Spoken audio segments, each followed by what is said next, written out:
नमस्कार दोस्तों, आपके साथ हूँ रहमान सैफ़ी और आज पहुँच चुका हूँ आरबी उटवाल जी के पास।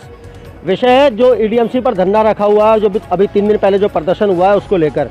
किन मांगों के साथ इस बार प्रदर्शन में उतरे और क्या मांग वापस लेके कर्मचारियों के लिए पूरी लेकर आए हैं या आश्वासन मिला है, वो सारी जानकारी आप तक पहुँचाएँगे। उटवाल जी, जिस तरह से प्रदर्शन हुआ और फिर से धरना रखा हुआ है आपकी यूनियन और कई सारी यूनियन को समर्थन तले, क्या आश्वासन मिला या मांग पूरी हुई या क्या हुआ, कर्मचारी जानना चाहते हैं। देखिए, अभी कोई आश्वासन भी नहीं मिला है और ना कोई हमारी बात बन पाई है, जिसको लेकर तीसरा दिन आज धरना जारी है हमारा। और अगर जल्दी ही हमारी मांगें पूरी नहीं होती, क्योंकि उसमें हमारी सबसे बड़ी बर्निंग इशू है कच्चे कर्मचारियों को पक्का करना, तो वो लोग ये प्रतिक्रिया चालू नहीं कर रहे हैं। कंपनसेशन ग्राउंड वाले हैं वो नहीं कर रहे हैं ये। फिर दूसरा, जो कर्मचारी हमारा ऑलरेडी काम कर रहा है उनको एजुकेशन में भेजा जा रहा है, तो काफ़ी दिक्कतें पैदा कर रहे हैं। तो प्रशासन ने भी कोई सुध नहीं ली है। मेयर साहब ने भी मीटिंग रखी, लेकिन उसमें कोई हल नहीं निकला अभी तक। जब तक कर्मचारी पक्के नहीं होते, अभी तो धरना चल रहा है, शीघ्र ही काम बंद हड़ताल करेंगे। सभी यूनियन साथ हैं। नॉर्थ से जो जीता हुआ संगठन है जय भगवान चारण जी, वो सब साथ हैं और हम मिलकर इस आंदोलन को अपना अंजाम तक पहुँचाएंगे। उटवाल जी, एक मुख्य सवाल है इसके अंदर। देखिए, पक्के होने की प्रतिक्रिया एक बड़ी प्रतिक्रिया है।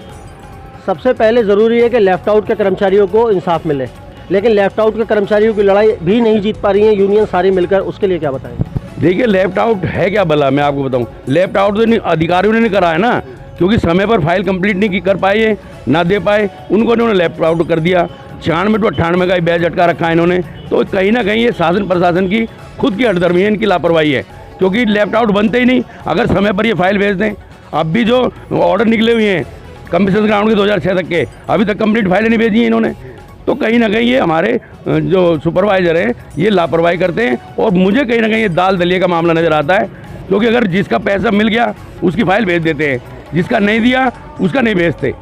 उटवाल जी, इसी बात से एक सवाल और भी है। मुझे कुछ कर्मचारियों ने लिखा भी और मुझे बताया भी है कि जब वो अपनी फाइल लेकर जाते हैं तो उनको एक बड़ी प्रतिक्रिया से होकर गुजरना पड़ता है। तकरीबन 10 ऐसे अधिकारी हैं जिनके पास जाना पड़ता है, जो साइन करते हैं, फिर वो फाइल ईडीएमसी पहुंचती है। ईडीएमसी पहुंचने के बाद कोई ना कोई ऑब्जेक्शन लगा के वापस पहुंचा दिया जाता है उसको, फिर कर्मचारी को सफ़र करना पड़ता है। अब ऐसे कर्मचारियों के लिए आप क्या बताना चाहेंगे, कहाँ जाएँ वो, किसके पास जाएँ, किस तरह से उनके सारे मसले हल हो।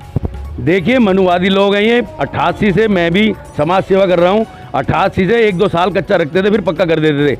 इन्होंने खुद ये बीमारी पैदा करी है, जानबूझ के करी है कि ये दलित समाज है, ये दबा कुचला समाज है, इसको और कुचला जाए, यानी कि 12,000 रुपये में पूरे महीने काम लिया जाए। कई दफ़े इन्होंने प्रस्ताव पास करा कि कच्चे कर्मचारी को 25,000 रुपये सैलरी जाएगी। समान काम समान वेतन की बात करते हैं, लेकिन अभी तक ढाक पर 3 पात ही दिखाई दे रहे हैं। उटवाल जी, वो बात देखिए अपनी जगह पे है कि मनुवादी सोच है, वो बिल्कुल है अपनी जगह पर। काम नहीं हो पा रहा, वो अपनी जगह पर है। लेकिन 2 जीते हुए संगठन है, उनके होते हुए इलेक्शन इसी बेस पर हुआ था कि ये जीते हुए संगठन आ जाएंगे, कर्मचारियों के बहुत सारे मसले हल होंगे। 4.5 साल का कार्यकाल बीत चुका उटवाल जी, लेकिन कर्मचारी अभी तक वहीं का वहीं सफ़र कर रहा है। उसकी कोई भी मांग ऐसी पूरी, ना वर्दी मिली, ना जूते मिले, ना ग्लव्स मिले, यहाँ तक के कर्मचारी को अपने पैसे से झाड़ू खरीदनी पड़ती है। वो कर्मचारी किसके पास जाए। यूनियन की तरफ से कर्मचारियों को ऐसा आश्वासन तो मिलना चाहिए ना। देखिए सेफी साहब, ऐसा है, यूनियन जीत के आई, आपकी बात ठीक है, कर्मचारियों ने वोटें दी, आपकी बात ठीक है, समझ में आती है। लेकिन जो ट्रेड यूनियन के तहत काम कर सकते हैं वही तो करेंगे ना, उससे बाहर तो जाकर हम काम नहीं कर सकते। अब शासन प्रशासन अपनी हठधर्मी दिखाए, तो हमारे पास कोई ऐसा वो तो पावर तो है नहीं कि हम उनके खिलाफ कोई ऐसी बात करें। जैसे हाई कोर्ट ने पीछे भी कह दिया था, हमने हाई कोर्ट को भी फेस किया, तो जैसे वेतन नहीं मिला अभी तक, तो इसमें जीता हुआ संगठन क्या करें। पीछे कोरोना काल चला गया, उसमें काम करने का मौका नहीं मिला, तो कहीं ना कहीं ये समय का हम तो अभाव ही कहेंगे कि बुरा समय था, जो हमें काम करने का मौका भी समय पर नहीं मिल पा रहा। अभी भी इन्होंने कंडीशन लगा रखी है कि प्रदूषण के तहत आप प्रदर्शन नहीं कर सकते, लेकिन हमारी अपनी डिमांड है, अपनी समस्याएं, जिसके चलते हम काम कर रहे हैं।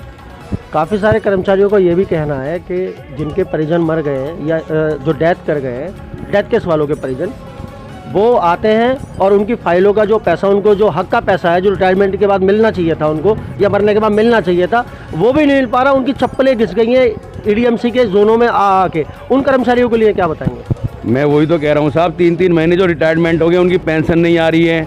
जो हमारे कर्मचारी काल के गिलास में जा चुके हैं, उनके आश्रितों को रोजगार नहीं दे रहे हैं। तो वही तो मैं कह रहा हूँ ना, अधिकारी काम करके राजी नहीं है। पहले 2 दिन के अंदर 89 डेज की सैंक्शन मिलती, 2 दिन के अंदर।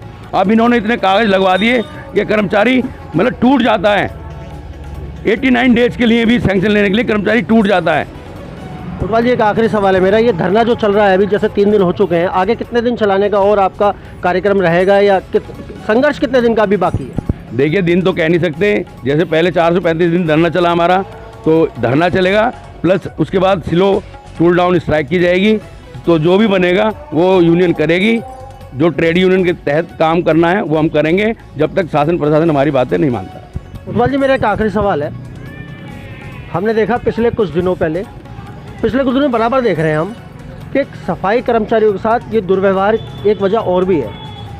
हम देख रहे हैं जो निगम के आला अधिकारी हैं, निगम पार्षद हैं, नेता हैं, या कोई भी बड़े पद पर है, वो सफाई कर्मचारी को अपने घर में नौकर रखकर उससे नौकर जैसा काम करवाते हैं, उसके पूरे परिवार से ही कराते हैं, खाली एक कर्मचारी से नहीं करवाते। लेकिन कोई भी जो है आगे नहीं बढ़ रहा उन सबको वहाँ से छुड़ाने के लिए। क्या ये गुलामी नहीं है इस आज के युग में? गुलामी है, बिल्कुल कर्मचारी की मजबूरी बनती है, क्योंकि आज अगर एक इंस्पेक्टर काम कर रहा है तो निगम पार्षद के अधीन कर रहा है। अगर हम किसी का ट्रांसफ़र या कहीं से बदलने की बात करें तो हमारी सुनवाई नहीं होगी।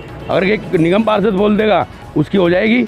उनके घरों में सब्जी लाना, ड्राइवरी करना, ये सब निगम का कर्मचारी कर रहा है। उससे मैंने नवभारत टाइम्स में खबर लगवाई थी। है जड़ किसे मानते हैं आप? जड़ तो ये टोटल देखो, हमारा इंस्पेक्टर बंदिश में काम कर रहा है, निगम पार्षदों की बंदिश में काम कर रहा है। सभी निगम पार्षद बुरे नहीं हैं, कुछ भले भी हैं जो आज भी अपने खर्चे से काम चला रहे हैं, लेकिन कुछ ने तो बिल्कुल अंत की कर रखी है। एक निगम पार्षद है घर में, उनके सब पूरे परिवार वाले ही निगम पार्षद हैं, उनके पूरे परिवार के निगम पार्षद हैं। अगर चुनाव भी लगवाना है तो चाहे उनके फादर हैं चाहे उनके ब्रदर हैं, वो काम करा रहे हैं और कर्मचारी से मनमाना काम करा रहे हैं। प्रदर्शन में कर्मचारियों को एकत्रित करने के लिए कोई संदेश कर्मचारियों के लिए? कर्मचारी सहयोग दे रहा है, समय समय पर पीछे भी देता आया है, और कर्मचारी हताश हो चुका है, क्योंकि वो भी बेचारा पैसे खर्च कर करके इतना हताश हो गया। प्रशासन मांग मानता नहीं, नेताओं से विश्वास उठता जा रहा है, क्योंकि कर्मचारी तो भोला है, वो ये कहता है भाई हमारे नेता क्या करा रहे हैं। अब नेता की जो एक सीमा है वही तक तो काम कर सकते हैं ना जी, इससे ऊपर तो काम नहीं कर सकते। तो ये है मामला।